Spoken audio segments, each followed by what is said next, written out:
of individuals and banks and companies that are responsible for making these lethal precursors and shipping them here.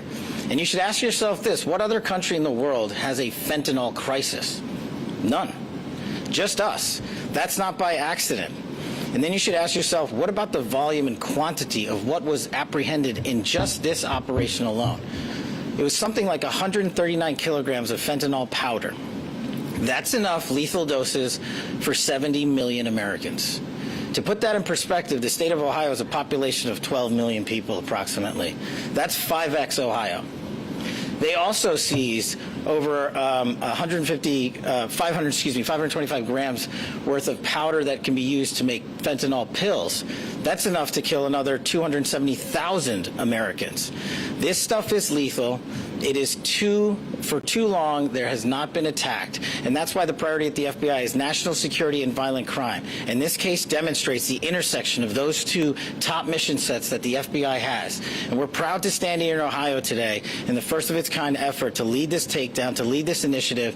And we're relying on you and the media to read these indictments and look at the complexities in which the CCP mainland operations will go through to import these substances to the Mexican drug cartels and put them onto our streets here through local operatives. And unless you unwind that web, and unless you track down every single person and business and entity and flow of money involved in it, you will never break the wheel. We are here today to break the wheel of fentanyl trafficking in the United States of America, and I couldn't be prouder to be here in Ohio to announce this initiative and this wonderful takedown. And again, thanks to our partners here on the ground, the SAC, the United States Attorney, DEA, state and local law enforcement. It's a true honor to be here, and I'll let them give you guys the details. Thank you.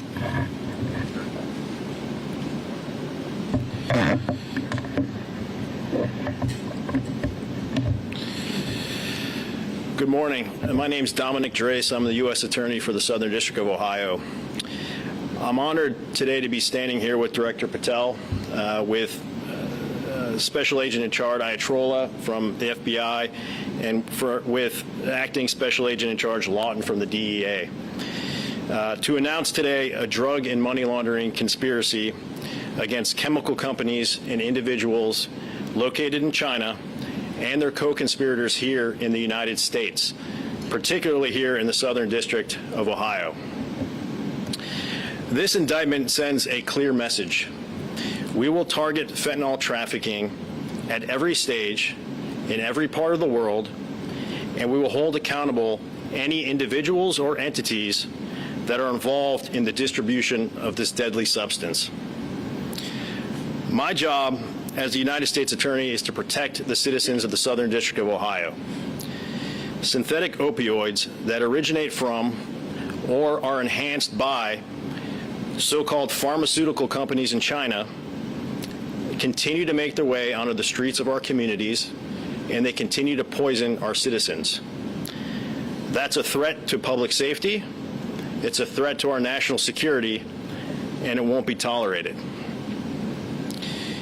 Our 5-count indictment charges 3 individuals in the United States, including 2 from Tip City, Ohio, 22 Chinese nationals, and 4 Chinese companies with whom those Chinese nationals are affiliated. And I want to remind everybody that an indictment is a charging document that contains allegations. The defendants charged in this indictment are deemed innocent until proven guilty in a court of law. The indictment alleges that from at least January 2022 until the present, Eric Michael Payne of Tip City, Ohio, served as the main supplier of illicit cutting agents to fentanyl traffickers operating in the Southern District of Ohio. Payne allegedly purchased several kilogram shipments of these illegal cutting agents from the Chinese company defendants, who claim to be legitimate online pharmaceutical and chemical companies. In reality, as alleged in the indictment, with the help of the 22 individually named Chinese nationals, these companies knowingly marketed and exported illegal cutting agents to U.S. customers like Payne, knowing that those substances would be used to increase the yield of fentanyl that would be eventually distributed on the streets of our communities. Now, why do these agents matter, these cutting agents matter? As outlined in the indictment, drug traffickers use cutting agents to increase the yield of drugs that the drug trafficker can sell and make more profit. Generally, traditional cutting agents are used to increase the volume, but because they're inert, substances like baby powder or creatine, they lead to a less potent product and customer complaints. Here, the conspiracy involved the importation of cutting agents that increase the yield of the fentanyl, but that also maintain the potency of the mixture. As alleged in the indictment, these cutting agents, protonidazine, metanidazine, medetomidine, and xylaxine, could effectively transform 1 kilogram of fentanyl into dozens of kilograms of fentanyl mixture with the same potency. So that leads to more deadly drugs on the street and bigger profits for drug traffickers. Now, these Chinese companies involved in the alleged conspiracy receive payment for the cutting agents through cryptocurrency transactions, but also through the use of traditional financial institutions. Payne's significant other, Orion Rayford, and another U.S.-based individual named Ciandria Davis are alleged to have assisted Payne in transferring cryptocurrency to the Chinese companies through the Chinese nationals named in the indictment. Rayford also allegedly allowed narcotics to be sold, or stored rather, at her residence in Tip City as part of the conspiracy. All of the defendants in this indictment are charged with conspiring to distribute and to possess with intent to distribute 400 grams or more of a mixture or substance containing a detectable amount of fentanyl. That charge carries a mandatory minimum term of imprisonment of 10 years, up to a maximum of life imprisonment. All of the individuals and companies charged in the indictment are also charged with conspiring to launder money internationally, which can result in a sentence of up to 20 years of imprisonment. So it's my hope that these penalties send a message to drug traffickers here in the Southern District of Ohio, and also to those who are willing to assist them from abroad. We know that opioids, and in particular synthetic opioids, have contributed and continue to contribute to the deaths of hundreds of thousands of Americans, many of whom resided right here in the Southern District of Ohio, which has been the epicenter of the opioid epidemic for a decade. China-based chemical companies and the individuals who aid them, who openly market and export dangerous substances to our communities, will be held accountable for their actions. This indictment shows our resolve to continue the fight to rid our communities of these deadly substances and to hold those responsible to justice. Thank you. I'll now turn it over to Special Agent in Charge, Iatrola. Good morning, everybody. Thank you for coming. I'm Elena Iatrola, ELENA-IATAROLA. I'm the Special Agent in Charge of the FBI Cincinnati Field Office. We are honored to have Director Patel, U.S. Attorney Gerace, and Acting Special Agent in Charge Andy Lawton with us today for this important announcement. I want to thank particularly Director Patel for his strong support and the resources he provided to Cincinnati to address this innovative investigation. Our community has been hit hard by the opioid crisis. These drugs kill people we love. Heroin, fentanyl, and toxic substances are flooded in our streets. And we all know the dangers. So do the corrupt business people who have been selling these chemicals, and the cutters that are using these chemicals to mix with the drugs, and the drug dealers that are pushing the poison on the streets. It simply must stop.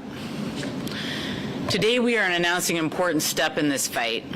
The FBI has used a unique investigative strategy to target the businesses behind these lethal chemicals. Many of these substances, as you heard, are sourced from companies in China. These immoral business people are selling dangerous cutting agents like nitazines, which are synthetic opioids, xylazine, and medetomidine, which are mixed or cut into other drugs like fentanyl to increase the amount of product that the dealers can sell. Their greed for money has harmed citizens in Cincinnati, Dayton, Columbus, and every town in between in southern Ohio. This investigation was led by FBI agents working alongside with the DEA in Dayton and our law enforcement partners. I commend the agents and analysts for their hard work and their innovative strategy to protect our country from these harmful drugs. This investigation began in January 2024 as a joint effort between the FBI and DEA in Dayton. It focused on a drug trafficking network for moving large quantities of drugs into the United States. But soon the investigators learned that the co-conspirators were also ordering the products from companies in China for the purpose of cutting, extending, and processing the drugs. By adding these Chinese chemicals to other narcotics, they greatly increased their supply and they increased their money, but it also increased the potency and the lethal impact of these drugs. These substances can be hundreds of times stronger than opiates and other sedatives. As a consequence, 22 people from China have been indicted for their roles in manufacturing and selling and shipping these substances into the United States.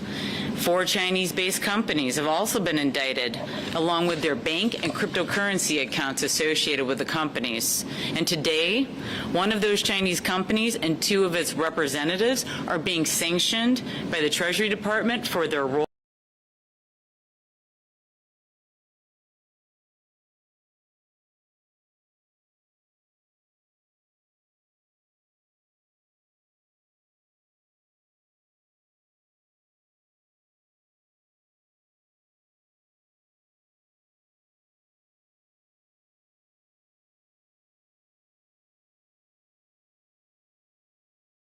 cocaine, methamphetamine, medetomidine, and other drugs. And all this is a positive step, but unfortunately, the battle continues.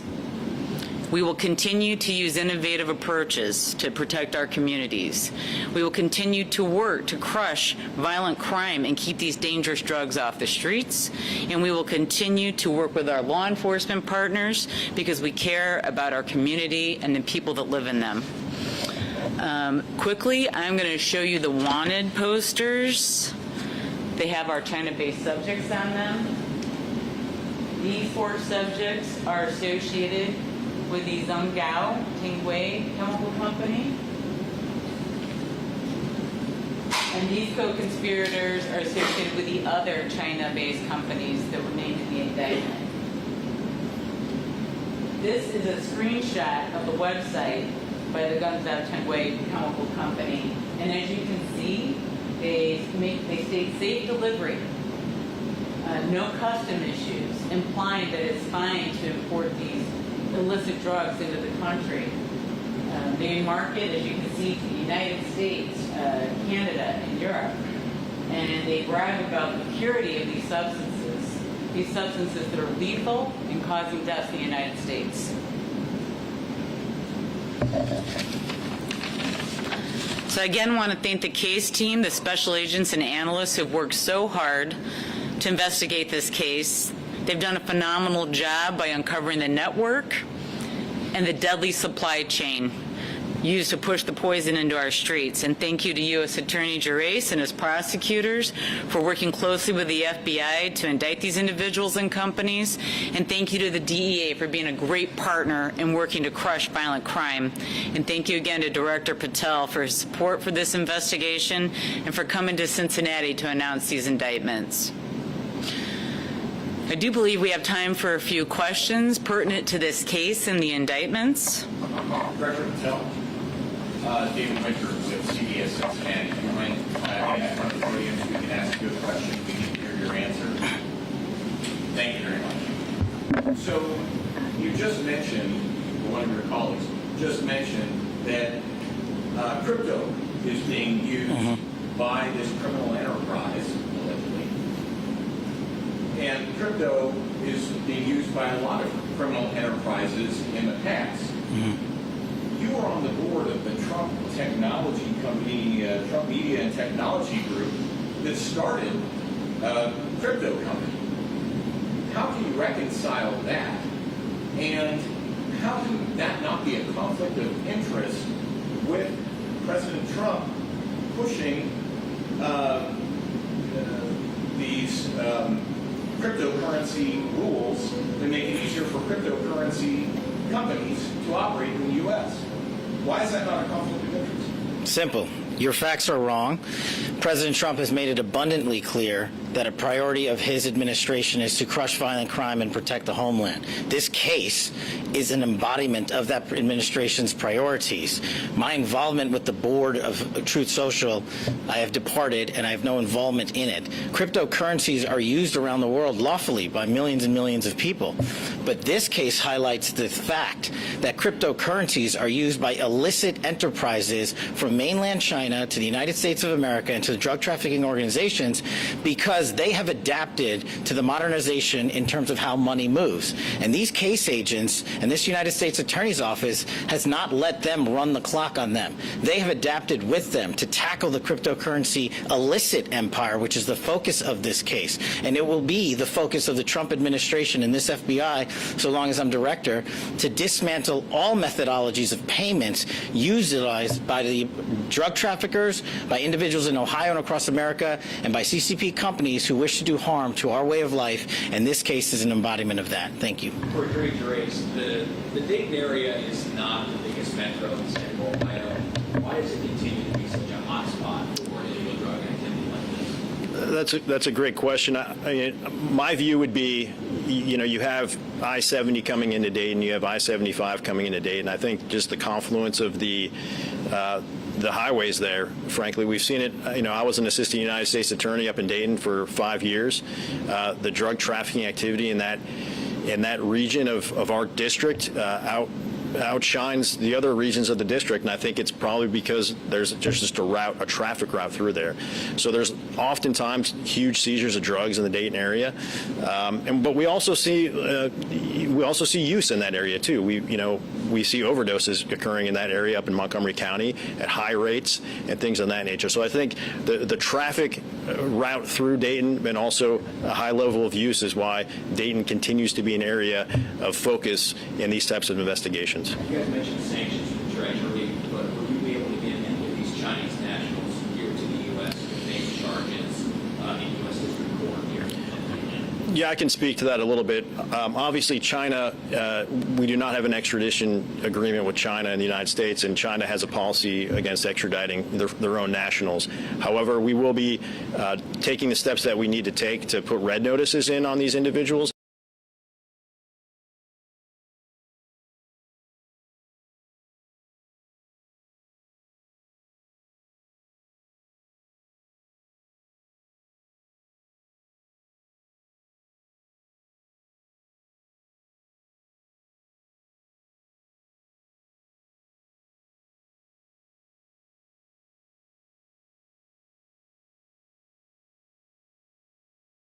As Postal Service, as well as other entities, because the shipping services didn't realize that they were illicit substances and what they were being utilized for. If these drugs were enough to kill 70 million people, clearly they were not just staying here in southern Ohio. Where were they getting shipped out to from here? So we believe that the companies are shipping these illicit drugs all over the United States. The FBI is working closely with partners to identify the companies that are shipping them, and to do and replicate this type of investigation so we can start cutting this off where it begins. And were the drugs confiscated here, or were the drugs confiscated somewhere else? So the drugs were confiscated here. There was some leads sent to some other places, and they were also confiscated from other areas as well. But what started this investigation were the drugs that were confiscated from this area. At CBG? At the airport? No, associated with the co-conspirators that we mentioned in this indictment, we were able to unfold and unravel that they were receiving these through the United States parcels. So do you believe that apartment Tiff City was, in this case, the hub for a lot of these drugs were coming into the southern district of Ohio and being distributed from there? So in part of this co-conspirator, yes. For this particular case, yes. I believe you mentioned that cartels play a part in this. Is that referring to Mexican cartels south of the border, or elaborate a little more on how that might play a role in this? You brought that up. I can do it. Okay. So, yes, the importance of this case highlights the methodology in which a precursor comes across international borders and ultimately ends up in the streets of the United States of America and here in Ohio. The precursor companies sell a lot of these materials to the Mexican drug companies, the Mexican drug cartels south of the border. They produce those narcotics both south of the border and ship them into America, generally speaking, and also they've found individuals to work with within the United States to produce those end-state drugs, the fentanyls, the meth, and et cetera. From mainland China, what they are saying is we only ship the precursors, which is largely true. And that's the highlight we want the American public to take away from this, that it is not just a drug trafficking organization enterprise south of the border. Those have been designated foreign terrorist organizations, and rightfully so. But they have partnered to advance their scheme, illicit scheme, with companies in mainland China, because that's where those chemicals are made and produced. And without those chemicals, there can be no fentanyl and end-state drugs. And that's the point of going to the origin, as the SAC stated. If you cut off the snake's head, then you have achieved success, and that's what we are on here. Besides sanctions, what else have you done towards these companies in China to send the message that we don't want these products coming across the border? Well, truly, the sanctions are such a powerful tool because it's impacting their ability to export these materials and do other economic businesses with us and trades with us. So it is one of the most powerful tools that we have in the United States when we're dealing with foreign companies, organizations, and persons. I just want to foot stomp, though, how absolutely dangerous these cutting agents are. The nitazene has never been approved by the FDA for use because it's so potent and dangerous. Xylazine is a sedative used by veterinarians, and medetomidine is 100 times more potent than xylazine, and that's what they're sending to us to mimic the impact of and the effects of drugs. That is what is increasing our fatalities that are associated with fentanyl and heroin overdoses. These are dangerous, dangerous drugs that are being imported into our country. So I just wanted to so what we're doing here is making a big impact. I'm sure it's going to save lives in Southern Ohio. And as we continue to replicate this across the United States, we hope to make that type of impact everywhere. One more quick question for me. So along the same lines of international crime rings, we have a horrible problem here in the greater Cincinnati area in reference to Chilean gangs.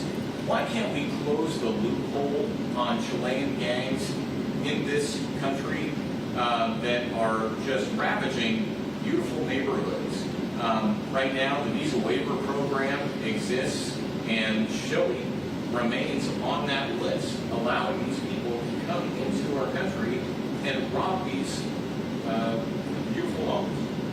We continue to work hard. We have a local South American theft group task force with 7 different agencies. So we continue to work hard in the area anytime we get any tips or belief that they are operating here in Southern Ohio.